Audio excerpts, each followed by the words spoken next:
Hey, what's up everybody? Happy New Year. Have an announcement that I wanted to make today, and then I'm gonna follow that announcement up with my top 5 tips for hitting your New Year's food resolutions and sticking with them. So hopefully when you get into 2020, you won't still be dealing with the same New Year's resolutions that you have gone into 2019. So my announcement. I've been working on my YouTube channel a lot. I've been doing all my recipes and starting to experiment with different types of content.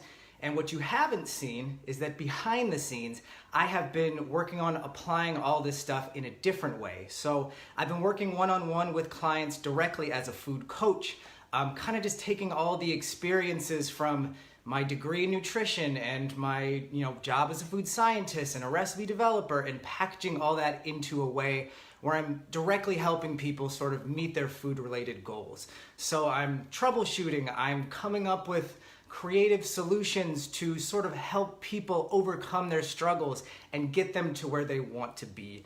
And so far the response has been amazing. It's been so much fun, and I feel like I'm really helping people, and I feel like I really have developed a lot of great knowledge and experience, and I'm so excited to continue doing more of that work. So the announcement is that I am open for business. I am ready to work with you as a food coach to help you hit your goals and to help you get where you want to be when it comes to food. And so with that said, I have my 5 tips for you guys for hitting those New Year's food goals and sticking with them. And this is kind of a condensed version of what I've been working on with my clients directly. So tip number 1 is to map out your meals. It sounds easy, but I think it's an area where we all kind of slack a little bit, and you get to the grocery store and you're like, I don't know what I'm gonna make this week. I'll just pick up a bunch of stuff and I'll figure it out as I go along.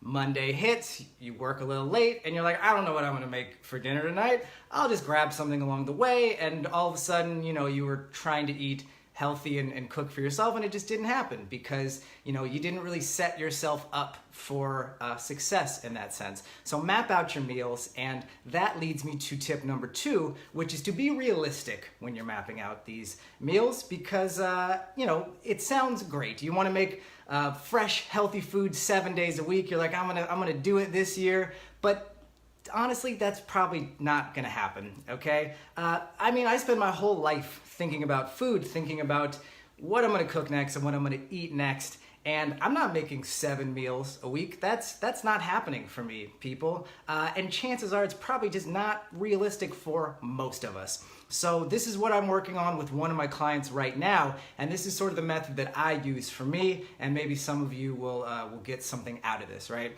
So what I do for me and for my girlfriend Jamie, of course, is breakfast is the same every day. Lunch is kind of the same for the whole week in a sense. So that consistency just kind of makes it easier in a sense. Usually like a salad or a grain bowl or something like that. And then dinner, as opposed to cooking every night of the week, I plan on having 2 to 3 recipes, or plan on making 2 to 3 things for dinner. So I'll plan on cooking on Monday and then eating that for Tuesday, maybe even Wednesday, and then cooking again on Thursday. So that way you get a day off, you get a little bit of time in between, so you're not just like stressed, constantly trying to get something on the table. And for me, I can map it out very well in the sense where it's like, okay, I know if I'm gonna be working late or if I have something on Wednesday, then I'll make sure that I already have food prepared. And it's that time of spending 15 minutes before you go to the grocery store and get your food together,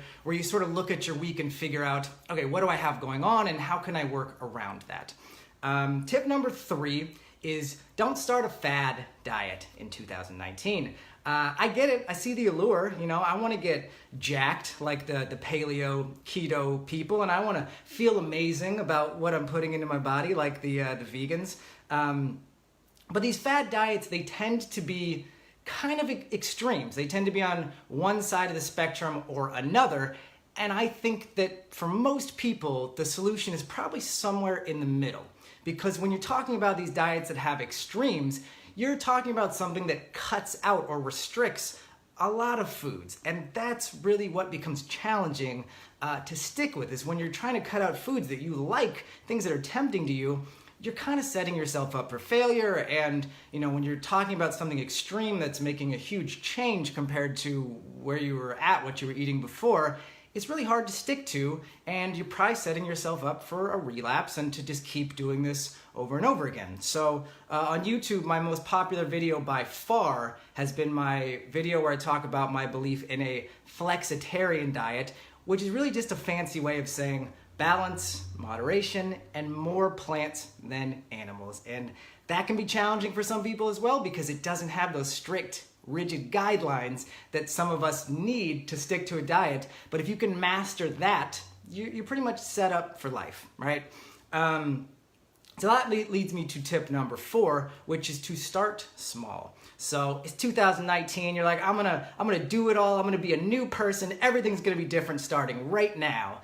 And that's all well and good, love the ambition, but that's gonna be hard to stick to. So my approach, what I'm working with my clients is making smaller changes over time. So, start small, pick a goal, pick an actionable step that you wanna take and do it and live in it and feel it and get used to it, make it a habit, and then make another step forward, make another little change. And it's that act of kind of making something a part of your daily life and creating a habit and then building on that foundation. And so what I mean by start small is just sort of make those incremental steps throughout the year. Don't try to do it all right now in January because that's just gonna be really hard to stick to, especially if you've got some bad habits that have built up over a long period of time, right?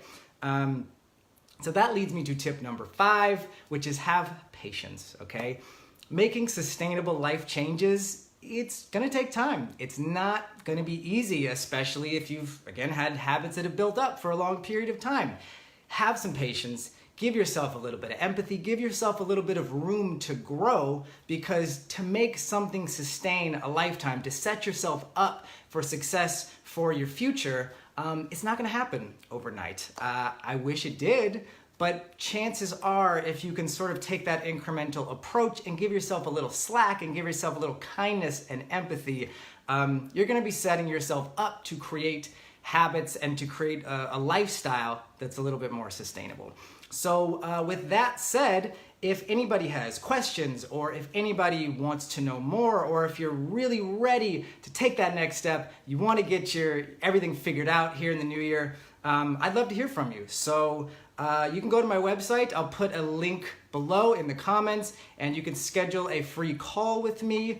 And I'm happy, I'm really excited to dive into your problems and try to create sustainable steps that you guys can take to fit your lifestyle. And make sure to subscribe on YouTube as well, because I'm gonna be posting all different types of new food related or food coaching related content, and I'm really excited about that.